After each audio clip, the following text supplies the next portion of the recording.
GGH సూపరింటెండెంట్గా doctor Durga Prasad పదవి బాధ్యతలు స్వీకరించారు. ఇటీవల ఆయన్ను జీజీహెచ్ సూపరింటెండెంట్గా నియమిస్తూ వైద్య ఆరోగ్య శాఖ ముఖ్య కార్యదర్శి సురేష్ కుమార్ ఉత్తర్వులు జారీ చేశారు. ప్రస్తుతం డాక్టర్ దుర్గా ప్రసాద్ గుంటూరు జీజీహెచ్లో రేడియేషన్ ఆంకాలజీ ప్రొఫెసర్గా సేవలందిస్తున్నారు.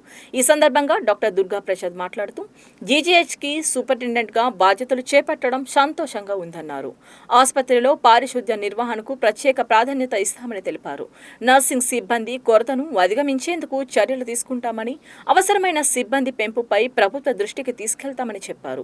ఆసుపత్రిలో ఇన్ఫెక్షన్ కంట్రోల్ వ్యవస్థను మరింత బలోపేతం చేస్తామని, రోగులకు మెరుగైన వైద్య సేవలు అందించేందుకు అన్ని విభాగాల్లో సిబ్బంది పెంపునకు కృషి చేస్తామని పేర్కొన్నారు. కార్పొరేట్ సోషల్ రెస్పాన్సిబిలిటీ పిఎస్ఆర్ నిధుల ద్వారా ఆసుపత్రి అభివృద్ధికి అనేక కార్యక్రమాలు చేపట్టనున్నట్లు వెల్లడించారు. అవయవ మార్పిడి, ఆర్గన్ ట్రాన్స్ప్లాంటేషన్ సేవలకు ప్రత్యేక ప్రాధాన్యత ఇస్తామని, ఆధునిక వైద్య సేవలను అందుబాటులోకి తీసుకురావడానికి చర్యలు తీసుకుంటామని తెలిపారు.